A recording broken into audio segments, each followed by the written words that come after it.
Black Men Cry Too is an invitation for men of color to feel safe to share their truth and unpack their hurt. This space was created for Black men to feel empowered and know it's okay that they can cry too.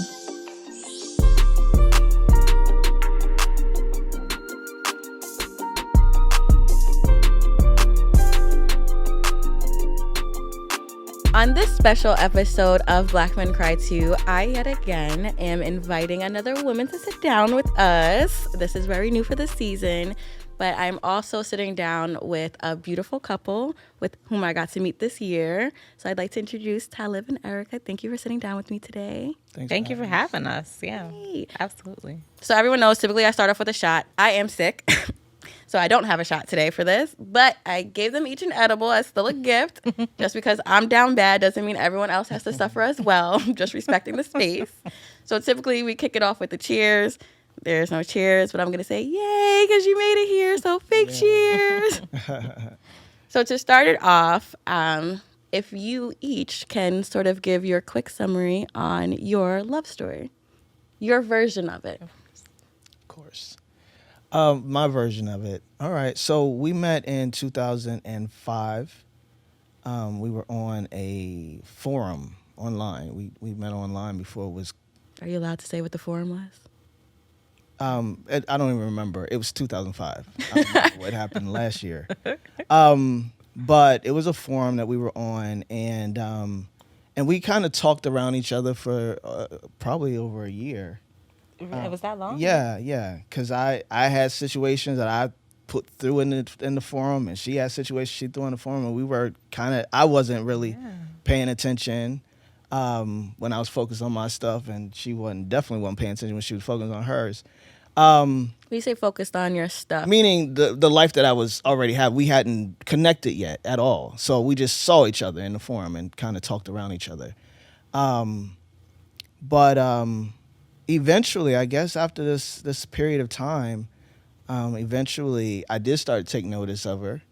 And I assumed the same, but she'll tell her own rendition of this story.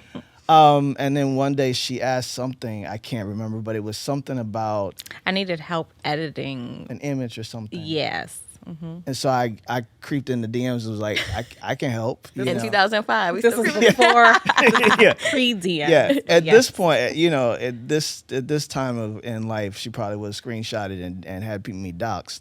But back then it was all right. It still worked. And so I got in DMs like, I can help. And it kind of went from there. We had our first phone conversation. This is during the time of AOL. AIM Messenger, yes. It was during AIM Messenger. We spoke on the phone, and she was like, I'll call you back tonight. She didn't, which is a red flag, but I let it slip. Work for it. So, but then the rest is history. We started a long distance relationship. I was living in Raleigh, North Carolina at the time. Mm-hmm. She was going to SUNY Buffalo. Oh wow. Yeah. Right. Yeah, it was. Even me in New York City, I'd be like, "You're living where?" No. Yeah, We're good. Yeah, it was long distance for a while, but I feel like that long distance set the foundation for the rest of our life, because if we were together, then we would have been focused on other things. But this is when we had an opportunity to talk and connect and fall asleep on the phone and stuff, and so we just really had the opportunity and the space to focus on getting to know each other, and I created a friendship that has sustained us. Love that. Yeah, you're right. This was like Black and not the forum was definitely not Black Planet, but it was. That's what I was trying to figure out if that's what it was. No. But it was like an OK Player, like a forum. Like, it wasn't you created page design, none of that. It was literally typing words in a white box. And we talked for a while on there, I guess, yeah. And then for the first 6 months, I would fly out, or he would fly me out every 2 weeks. And we would hang out until I had to leave school. And I think the decision was premature. Like, it wasn't necessarily ideal. We didn't want to live together after only having dated for 6 months. But to his point, like, the 6 months was critical. We spent like literally falling asleep on the phone, like back when your phone still was plugged into the wall. Calling and calling, like, I'm trying to get through. What's going on? Yeah. Right, but yeah, it was definitely one of the better times, I guess, in my life, like really getting to know my friend, my best friend, who is now 17 years later, my husband. Love it. I love how you both are using the word friend and friendship. And I feel like that's the part of relationships that get missed a lot these days. It'll fall on physical attraction, or it'll fall on status connection of some sort. You see a lot of times girls just want someone to like take care of them, or guys are still looking for a trophy. Like some of those old school ideas are still present today. But I love how you're both are using the word friendship again, because of the fact that that's what's the key important part in successful relationships, or to most relationships, that's what they attest is the key successful part. How did you guys like develop your friendship and understand like in being friends first, like this is always critical, and keep that at the forefront throughout your entire relationship for 17 years? I think being intentional about it, like, don't get me wrong, there are definitely times where I've not been friendly, right? Or it hasn't always been roses and sunshine inside of our relationship. All friendships have conflict. I think it's natural and normal, but being intentional and remembering your why inside the friendship. Having to spend time on the phone and not be in each other's faces, or being physical with each other, really forced us to learn about one another. And in that learning about one another, you care about one another, like how he feels and what he wants and thinks and needs matters. And I know vice versa. Like I know that. And I know that when we do argue, we try our best to remember that at the end of the day, we're having a challenge communicating with each other right now. It's not you, it's the issue. You're my friend, you're not my enemy. And if we can, that's really good. If we can treat the issue as the enemy. And I'm not saying that to imply that any one person has to compromise more than the other or anything like that, but just understanding that it's the thing, not the us. So how do you guys tackle the thing with remembering it's not like y'all? Like this thing is our issue. So how do we move with this is our issue, not you? You're not my issue. I think it's challenging. And it's taken time to get to that. And we're still not all the way there, right? We're human beings. We're having this human experience. We've got a lot of noise around us. And so, not that the noise influences, but I'm just talking about noise in general. So I think when it comes to Eryca and I, there's been a lot of passion since the beginning, right? And so we care so much, and we want this relationship to remain so badly that sometimes it can feel like doomsday, and it can feel like shit. What is this gonna? Is this issue really what's gonna be the one that gets us in a space? Sorry, the only person to get through is my daughter, and she's calling. So it's one of those things where it is still challenging. It can still, one is because we are still trauma reacting and trauma responding in a lot of ways. So there's still healing that is still occurring, and that doesn't end. And so having grown in a space where emotional intelligence is a part of our conversation, because we've done work, we've done our own work, we've done couples work, we've done earth medicines, we've done what we need to do to get in a space where emotional intelligence gets to rule the day inside of a relationship, so we don't forget each other and we don't lose sight of who we are and why we are inside of making sure that this remains and stays intact. And I think another thing that's important, just because you talked about emotional intelligence and having like self-awareness, is that I realized that in any given situation, there are two people, and how much of a situation am I bringing to it, and how much do I get to go and reflect back on, because it may not necessarily be about him in the time. Like having self-awareness and then giving him the grace that I would want for myself in moments of conflict is another thing that has been important for me, because I know that I don't always get it right. For as many times as I'm upset at him, like I'm sure I do things to upset him, and I give him grace, the same grace that I would want in return. How did you guys, so when you had said that like you doing the work individually as well as doing it together, when did you guys realize like we need to do some work, whether it was on you guys individually first or coming together? Like, how did you take that step in your relationship to be like, I feel like I may be responding a little bit more aggressively than I should be to like certain things are just triggering me and like setting me off. There's something else inside me that needs to heal. Like, again, you're not the issue, but like there's an issue here that is being triggered by you. So I'm going to go over here and like do some work on myself, and I ask for support in it. Like, when did you guys recognize? I think that's exactly it. Like at the lowest points in our relationship, it was really like, okay, like looking at yourself in the mirror and knowing that you are the root, the source, the vessel for the chaos that exists in your relationship, and because you're the cause, you're the only way you can clean it up. Like taking inventory and having enough awareness to say we are here because of something that I have done, you have done. What does it look like to remedy that? Is it worth remedying it? Do you want it to be remedied? Can you come out on the other side? Yeah. Yeah, and I think, I mean, again, we had a foundation of knowing one another.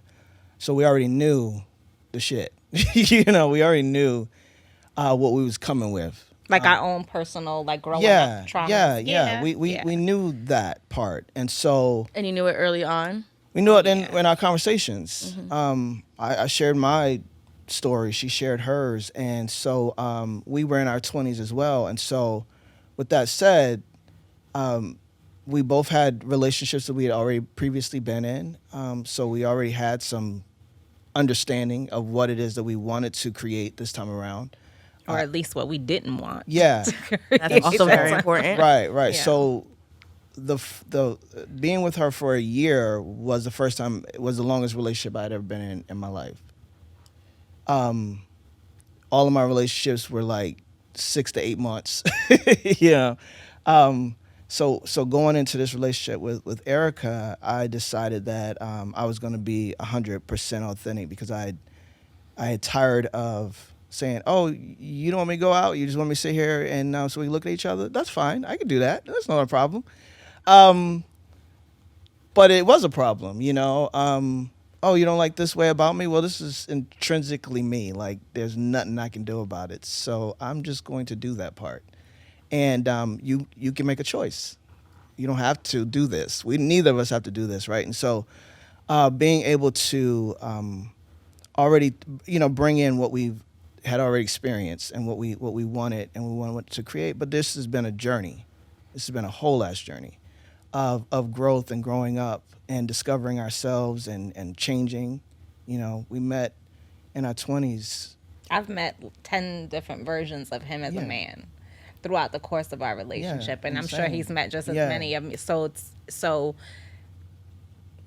having that friendship at the center and eyes on the prize, what's the goal here? He gets to be whomever he is because I get to be whoever I am. And if our commitment to each other is the relationship, and because you are my friend, I appreciate being able to watch you settle into your body, your skin, your brain, your mind. The world is different every single day. I shouldn't know the same version of you 17 years later. I love how you said that, because what seems to be a little bit of a new trend is the transition period.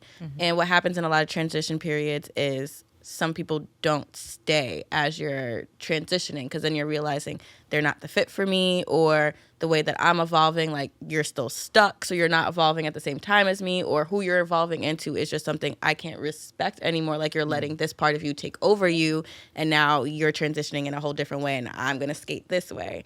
How did you guys like recognize as you're transitioning? There's 10 versions. Like I've lived 10 lives, and I look back and I look at some people, and there's a handful of people that have been there through all of it, and I've watched them change and evolve, and they've watched me change and evolve.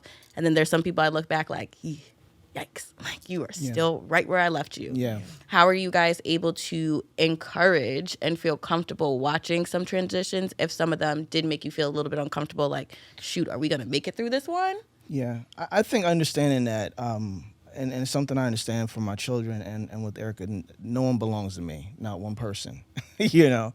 And so Eryca doesn't belong to me. And so that means that, and I don't belong to her. We are committed to one another, right? But I think where people get it twisted is that when two people come together, doesn't mean our individual purposes, journeys, experiences stop. That's for us. That's mine. Like I'm going to meet people that I'm going to meet. I'm going to travel places that I was going to travel, and all of that's going to remain the same. And it doesn't end just because you enter my life now and we're now a union. We still have our individual journeys, paths that's already been designed, right? Right. So being able to be with the fact that this doesn't need to look like anything, right? She doesn't need to be anyone, just because I have an expectation. Fuck my expectations, right? She's a whole ass being. I'm a whole being, right? And so it's been challenging, right? Again, human experience and human emotions and socialization. But because we have those basics, right? We have those kind of understandings with ourselves, and I'm a Looney Tune, so I think of all types of things, right? I believe most of this stuff is constructed, right? And so if we stay connected to the construct, then we dine on the vine, you know?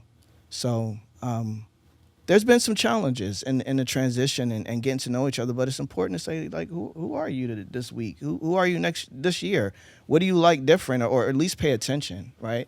And don't keep them stuck to what an expectation is or an idea of something that you're not entitled to.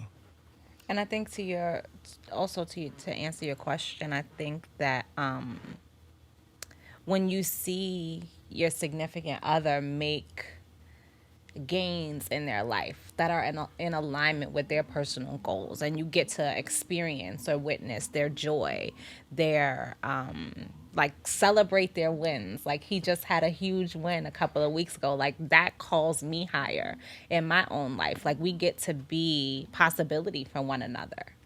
Like and in giving one another the space to like have those personal achievements. Like I love that I get to, cheer or support or oh shit, okay, you did that. I guess I need to I got work to do. Let me go. You know what I'm saying? Like, step my shit up. Yeah, exactly. And to that same point, I know you got questions. To that same point, the same applies when it's not good, right? This is my friend, right? If I see that Eryca's doing something that is not it, then again, I get to hold her high, because anything that she does impacts me and vice versa. Right, so it's going to have an impact. She don't belong to me, but if it impacts me, then it's my business, And so there have been times where there could have been a detriment inside of standing. It could be a detriment inside of remaining and continue to be friends on the individual, because while you're providing heartache or vice versa, you're my friend, and I've got to hold you up and pull you up in the same token, and that's challenging, and a lot of people ain't beat, a lot of people don't have the heart for it, and a lot of people probably wouldn't be where Eryca and I am 17 years later. So I do have a lot of questions. Okay. I'm not gonna lie. So we're just gonna Yes. go back and then come forward. Y'all both said like expectations, which I loved because I recently got into a conversation with someone where they added pressure on themselves by my request and my ask, assuming that was an expectation. Where I was like, this isn't I'm literally just asking for this. Yeah. And like you're agreeing to certain things and not following up. So my expectation is only honesty. So if you're unable to do it, I expect you to be honest with, hey, not around this time, probably after this time seems more realistic. What expectations do you guys still actually carry in your relationship? Exactly that. Like the only expectation that I can have of him and that he can have of me that is reasonable is honesty and space, to be individuals, and grace, because Oh, I love how they all we kinda don't rhyme. always Honesty, yeah. space, and grace. We don't always get it right, but I don't ever wake up in the morning thinking, how can I harm you today? And I don't believe that he does that either. So grace. I think that all of those things are important. Yeah, and communication, like Yeah. to your point, like I am a communicator, Oh my God. and So and I communicate because my silence won't protect me. In fact, it's just gonna stress me the hell out. that. And so because I don't want that, and because when we have our conflicts and when we have our issues, like, listen, we got to talk. I know that this is most likely going to go left, but we need to talk, because if we don't, a lot of people don't understand the conflict. Well, for some people, for me and me personally, my conflict of me bringing something to her is not because I want to say, you know what, and this ain't working. So it's about, I want you to hear me so that we can now work to do it different, and see where we can meet in the middle to make sure that this need is met, this want and desire is met, and vice versa. But without communicating, what do we do? I don't understand. I truly don't understand an inability to let me get that. I understand the inability to communicate. It was hard for me to communicate for years. But once you get it, and once you understand that communication solves most of the problems in the world, it's saying, I can't, I won't, I will, I can, or this is what I expect, this is what I want, whatever it is, it changes everything. And it's important to have that in a successful relationship, period, no matter what it is, whether it's love or parental, child, whatever it is. Got to be honest with each other and communicate. Yeah. How did you guys learn a communication method that works for you guys?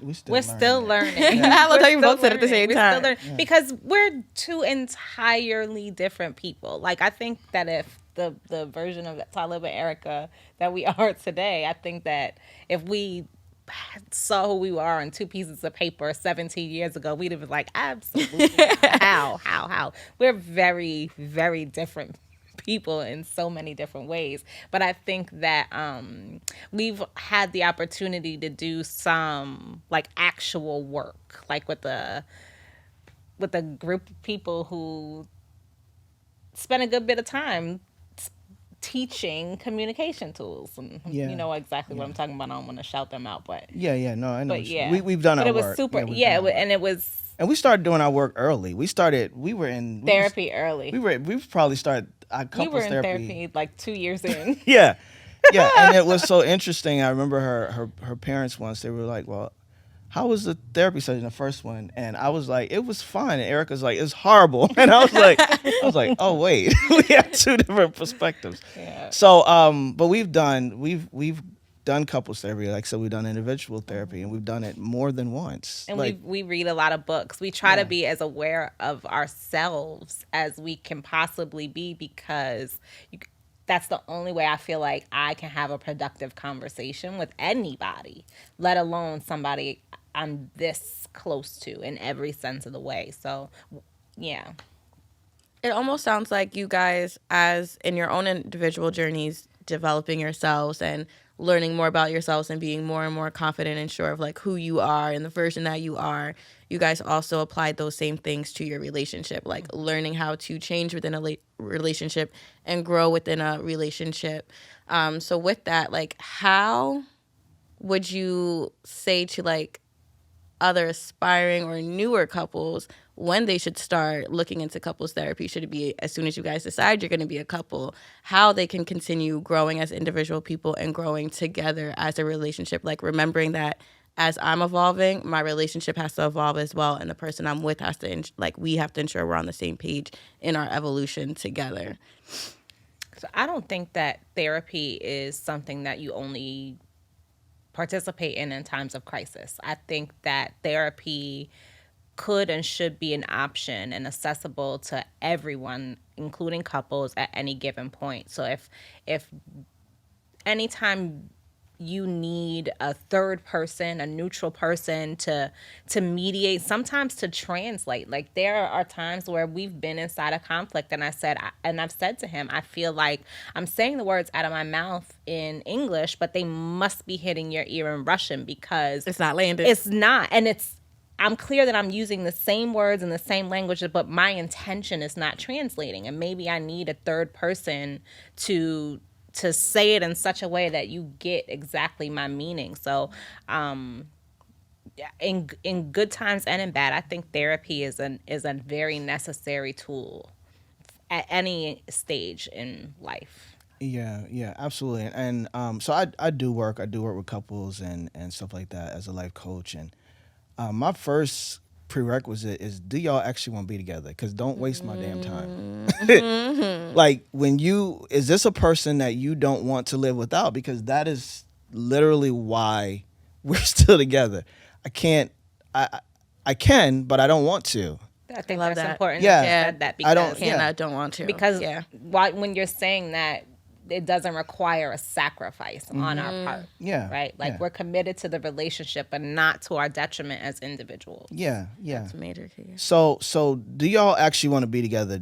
Let's put that on the table, because that's a thing, you know, and so people try to fit others into their vision, and they're not meant to be fit inside of that. And so first thing is determine if this is it.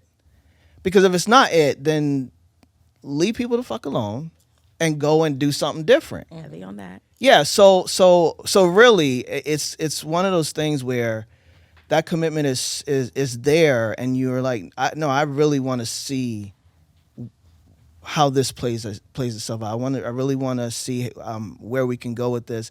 And because I don't want to lose this, I'm willing to do whatever it takes. And I'm gonna chalk that up to a lot of the conversations that we had early on. Like, I think it's very important, and I know that especially today, like newer couples are very averse to having those broader, long-term conversations. Like, we're on date number 4. Do I really want to talk about houses and mortgages and children? And you kind of really you do, because do you want to have the conversation 11 3 months years later, 18 and then you months realize from you're now, on the and same like page? like you don't. Like, what are we doing? So I think that you should know if you are I want to work in corporate and have a nice house and a picket fence and the kids are in private school and we vacation on the vineyard, or like, nah, I want to be a digital nomad and sort of rock out and visit all, these countries, and I'm not attached to the material in that way. Y'all have zero business being together. And that's actually a conversation you want to have sooner than later. So knowing your person is important. I kind of want to throw like a little curveball. I love how you said knowing your person, but then again, we also talked about how you can change as a person. Mm-hmm. So what happens in those situations where you're changing as people and then those changes aren't meeting? The minute you know it, communicate it. And even if you don't have it all, listen, this is what I'm thinking, feeling, experiencing. And it's not a fully fleshed out thought, but you deserve to know. To be able to make informed decisions for yourself, you deserve to know. Yeah, and also recognize that we are not entitled to somebody else's growth. Like I said before, it's our own individual journeys, right? And we each get to make a choice. And so I'm not entitled to her growing at the same pace as I do, and she's not either. We have to meet. We get to meet people where they are, and not have these expectations that is in my brain. It didn't have nothing to do with you, right? And so I know what's being said sounds challenging, right? Because it's like, okay, but how? I don't like the way this is happening, and so I want to be out. So where we are as individuals and why it works for us is that one, we started years ago. That's one thing. It's a lot more noise now than it was back in the day. Yeah. What do you guys define as noise? So the way in which it looks to me that black women and black men in this divisiveness right now, which is completely understandable, and all for great reasons. You're not gonna connect or meet with a fully a person who is fully grown in their experience. One, they just met you, so now their life is expanded and it's going to grow in a different way as well. I took that personal, like I know, Right, I know. Right. So there is this space that, again, we are individuals. My growth is going to look a lot different from yours. The thing is that if it's something that I can't rock with, make that decision and don't be in a scarce space about it, because when we're scarce and when that automatically pops up, then we're the next step for us is to make fear-based decisions. And then perform and conform to be able to hold on to something that really ain't meant for you. Yeah. Anyway. So it's like, get clear, really be clear, because if this person has all of these things and the noise is out there, we're like, but they ain't got this, but they ain't got that, but they ain't doing this. It's like, that's okay, because what you don't know is what we know between us. You don't know that part, right? And so there's this opportunity to recognize who you're with, not necessarily focus on potentiality or future self of them, because you get to see what's here and now. But at the same time, there is going to be changes. And if I had thrown her away, if she had thrown me away, 5 years in, 10 years in, we wouldn't be experiencing the people that we are now.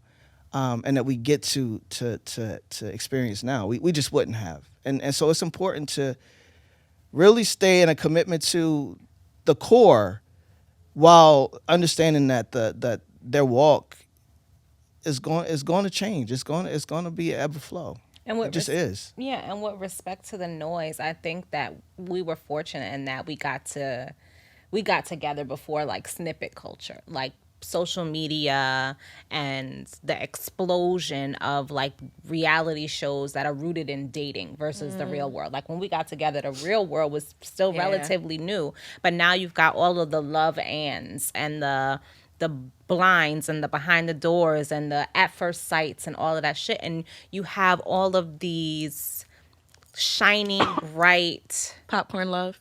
Yeah, and listen, it's really, truly not like that. I promise you, nobody's relationship, not even theirs, looks like that. But this TikTok or, whatever the hell will have you, well, my man didn't fly me to the Eiffel Tower and, the petals in the shape of the Chanel bag, this and and all of this.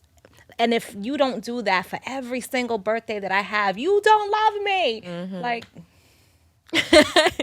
Right.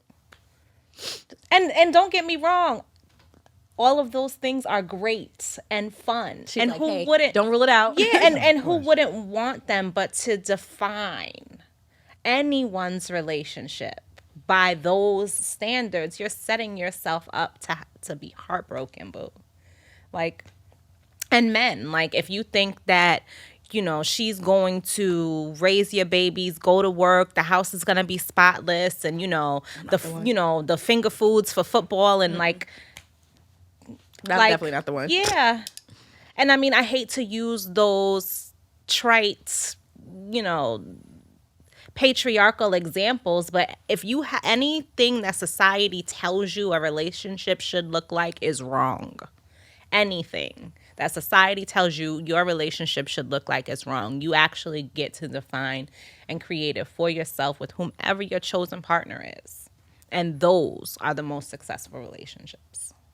I love that. I love that more so specifically. And what I always say to that, I always say, as long as they're not hurting others, mind your business. What they do in their house, if it's not interfering with how your house is standing, mind your business. They're not hurting themselves, others, blinders on. But with that, though, with hurting others, it also comes into like the old school 80-20 thing with men and women, when you're not being met. So let's say there's a change, and now this change, you don't understand the person that you're with, you're not communicating well, you're not getting through, and you don't know if you're going to get over this hump. Now you see like a 20%, which is what you're not getting at home, the attention, the excitement, the thrill. How do you sort of decipher with like, I'm not about to lose my 80 for this 20 during this time, over let me get what I'm not getting at home outside here, but knowing that I still want to like run home? Yeah. For me, I don't live by that principle at all. I live by the 100% principle. And my 100% is whatever I'm giving at the time. This is what I got to give. It's my whole ass 100%.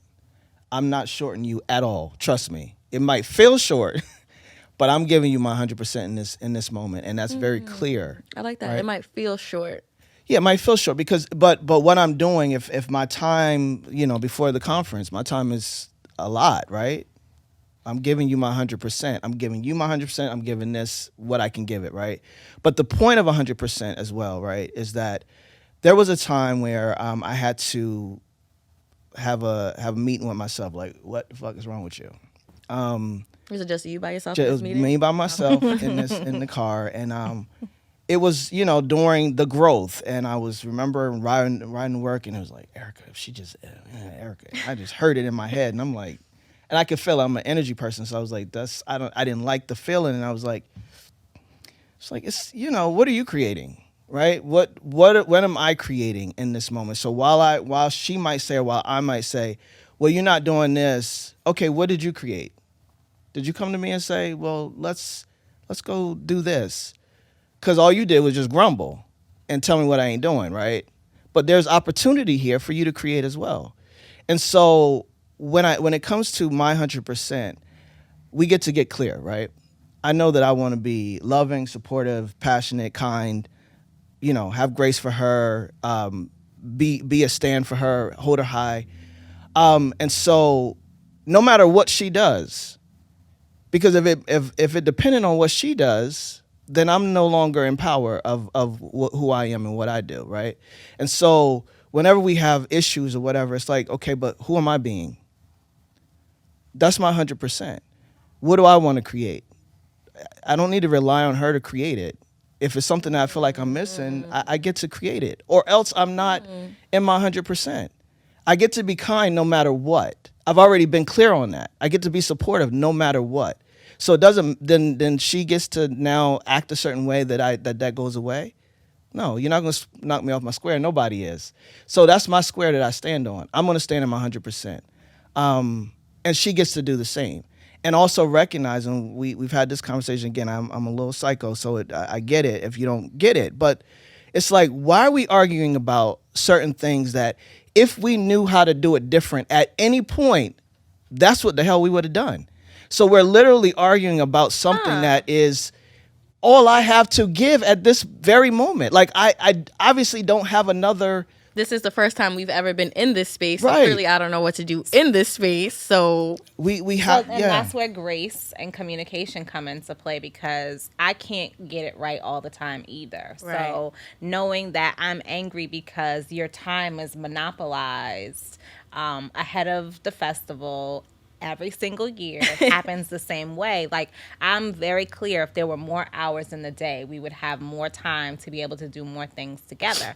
There are absolutely times during the year where my work just has me busy and unavailable, and the house will look crazy and nobody's eating dinner. We're getting like all of those things. We don't get to go out and go on dates and stuff like that because I'm busy, and I can't. What I want him to look at me like my lower self would have looked at him, because you're not taking me out because you're busy all the time. Like, grace and communication. I can say to you, I actually don't really feel good because we haven't gone out lately, because you've been busy, or all you've been doing is working, or you've been on calls every single night this week. Is there one night that you can carve out? Because it's been about a month. Like, grace and communication, right? Like, make the request. So you're not attacking when you're recognizing, like, okay, I'm acknowledging exactly, and I'm not pulling any punches. We haven't gone out in a month, bro. Like, this is not okay for me. I realize that you are busy. My request is this. Now you get to say yes or no. and that's an entirely other conversation, but I've at least communicated. Yeah, because you better not say no. So, yeah, absolutely. I totally agree with that, because the other thing is that, okay, if I got blinders on because I'm focused on something, I need that, like, hold me high, because otherwise, again, what are we doing if you are not able to say it's been a month, we need to do something? Oh, okay, thank you, thank you, because I really was, and absolutely, she'll say, I shouldn't have to say it. No, you shouldn't have to. But we're human, right? So I give So you I the might have to grace. remind you, like, Yeah, I don't right. like saying this, but I'm gonna say it Yeah, again. How and many? There are things that he has to ask. Did you mail that thing? Did you make that phone call? Did you text that No, you over and always over gotta and ask me over that. and I'ma over and forget over? immediately. Yeah. Yeah. So I appreciate grace, and no, and I don't have all my shit together everywhere. Nor do I, and we won't until we out of here. So I love how you said you don't have all your shit together, and I feel like when you had mentioned social media, especially, we sometimes look at other people. I'm not gonna go on a rant. I still don't understand how we are this far into social media and we still don't understand the concept of perception versus reality. Yeah. This is a perception. I'm putting out there the perception that my shit is together. Yeah. I'm putting out my wins because I want to celebrate it. But like me individually, what I personally do on my social media, I put my losses, I put my sadness, I put my sorrows, because I don't want anyone to have that perception of me. I do not have my shit together. I am a hot flaming Cheeto. I cry every morning and then I laugh at night. Like, this is what happens in my days. But sometimes we still look at other couples and we're like, no, they got their shit together. They are my goals. Like, they figured it out. Like, they and Jay.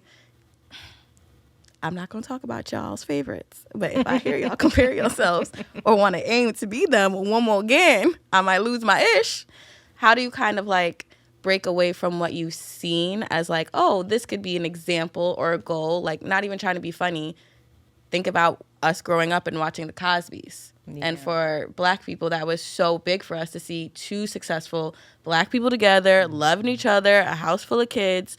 So for us, that's what we aspired to. Then lo and behold, Cosby, great, Yeah. so much fun to Yeah. like hold you to that regard and what you gave us, and then to see like how you are. How do you how in your journey do you break away from looking at others as like examples and goals, as well as when people are coming to you like, y'all are my goals, y'all are my this, to be like, whoa, hold on. You can Yeah. aspire, like, we love that we influence, but Yeah. let's learn what goals are and let's learn what this is and what we want this to look like. We've literally said it to people. Like, you see us today. You didn't see us on the car ride here fussing over you coming out 15 minutes later. So, or, 5 years ago when we were like, do you really want to? Because, do we have to do this? Do we need to do this? So you see us today when we're happy, or you see that post on Instagram or that TikTok or that whatever, you see this curated Right. bit. Curated bit. You don't know the ins and outs. We know now that the door to the Cosby's household has been opened, all of the bullshit. And I'll say, for me, I had the misfortune of growing up inside of a family dynamic that it was all about the pretending and the pretense, and don't let nobody know what happens behind these doors or what goes on in this house, and having to pull myself out of the trauma of performing, not wanting people to really know and see, and curating every single aspect of my life. Like, it's exhausting. And I would tell anybody all day long, don't aspire to be like me. Aspire to be like any couple you see out there inside of a relationship on their own terms. There isn't a single couple, a celebrity couple I can think of, that doesn't come with bullshit inside of whatever their dynamics that we've heard through social media. Like, we don't know if any of that is true even. But, you have an Oprah and a Stedman who, by all accounts, y'all, why aren't you married? Is it because she makes more, he makes less? Or who cares? It works for them. Aspire to be like any couple who has a thing that works for them. Nobody is hurt. Yeah. Yeah. One, I'm old, so I fuck all that stuff on the outside. I don't care about it, right? But also it's also smoke and mirrors, and I've always hated social media because of that. But I'm old, so I started analog, which was a rotary phone. So this whole newfangled life is is interesting anyway. But I always hated it myself because I'm like, this last picture I put up a week and a half ago or yesterday has me smiling, and now I'm balled up in a corner. And so anybody that's looking at that thinks I'm still smiling, and that's weird. So it's all smoke and mirrors. That's the first thing. But I do personally think, and you can cut this out if you need to, that we ever since white people started rebranding themselves on television. Oh, we don't cut out anything that has to go against good. white people here. Ever since they started rebranding themselves on television, with their stories of how wholesome and loving and salt of the earth they are, we got the game fucked up because it taught us what time supper was, taught us what Valentine's Day and Christmas supposed to look like, and how to set the dinner table and how we should talk to each other, and no, like, this is an individual effort. I feel like, to me, what's so interesting to me about love and people and all this sort of thing, this woman was born in Jersey City, grew up in Staten Island. I was born in Baltimore and grew up on the Eastern Shore in the DMV of Maryland. And somehow one day in 2005, somehow, some way, she and I, that's real. Like that, how? Like, there's 7 billion people in the world. So this woman doesn't have to do anything with or for me. She ain't my mama, she ain't my daddy, she ain't my twin, but she's choosing me. And I'm choosing her. And how do we take that for granted? It's interesting to take that for granted. She don't gotta be sitting here with me right now. So I exist in a space of gratitude for that all day. I love that. Well, we are coming close to time, so I am happy that y'all chose each other and you chose to be here today with me to have this conversation for many others. Deeply appreciate it. Typically, okay, so typically how I close out the show, we're going to do it the same and different. So one question that I am going to ask is for both of you, name 3 songs, and we're going to switch it up. Name 3 songs that make you guys think of each other. Oh. And it could be a happy mood, it could be an angry mood when he get on your nerve. 3 songs each? Or Oh, gosh. So I'm going to obviously throw out the Charlie Wilson song. That was out in like 2005. I can't think of the name offhand. But my name is Charlie. Oh, yeah, Charlie, last name Wilson. Yes, that song. All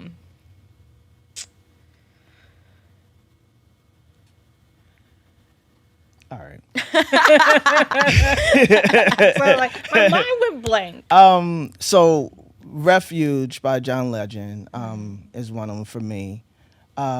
Is it Stars by Kindred? Kindred and the Family Soul. Yeah. Yes. And Be Without You by Mary. yeah, is that Stay Down? Yes, Stay Down, I guess. Yeah. Yes, that's it. I don't know the titles or nothing, so you already Me know. either. I know the lyrics to it. No, you don't. I mean, I don't know the lyrics either, but I call it by the lyric I do know. The one. So but yeah, Mary's 2 more. I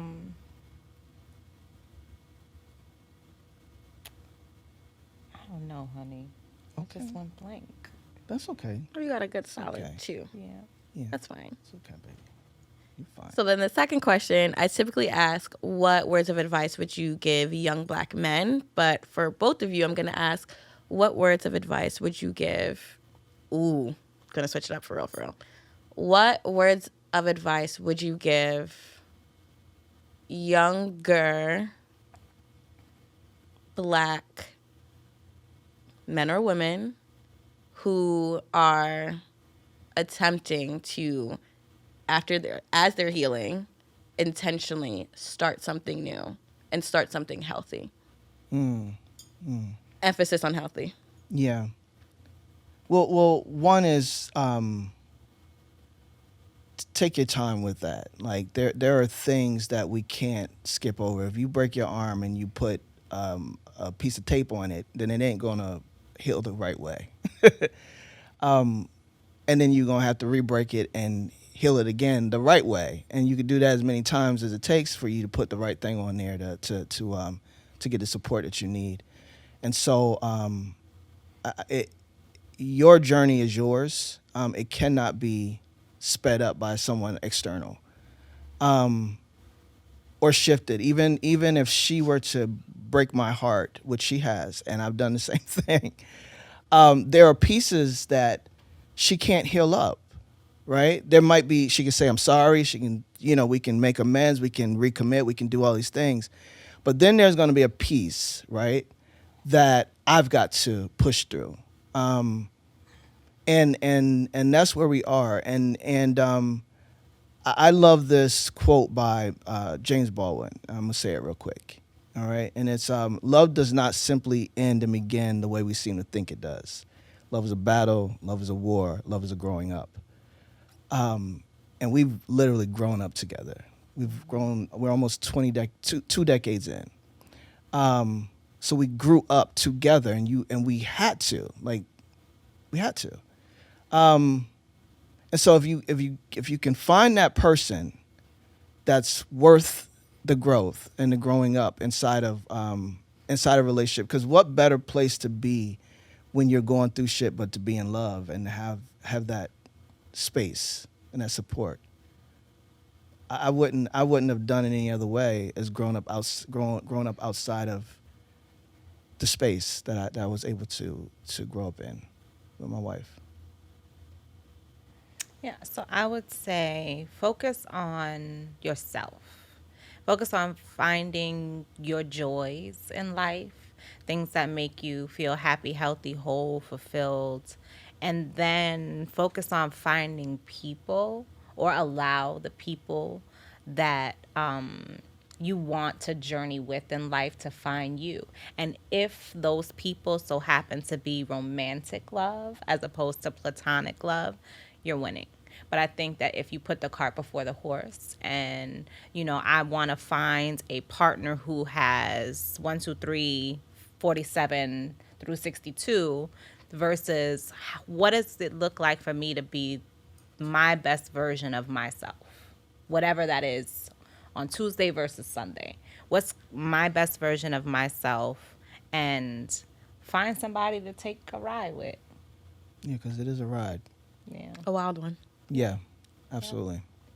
Thank you so much again for sitting down with me. I deeply, deeply appreciate this, especially being a single, hopeless girl. Yay. So if anybody is watching this that is interested in me, please take everything into account that has been said today. Don't come on no crazy-ish. I'm trying to be evolved and as happy and healthy as I'm. Okay, thanks.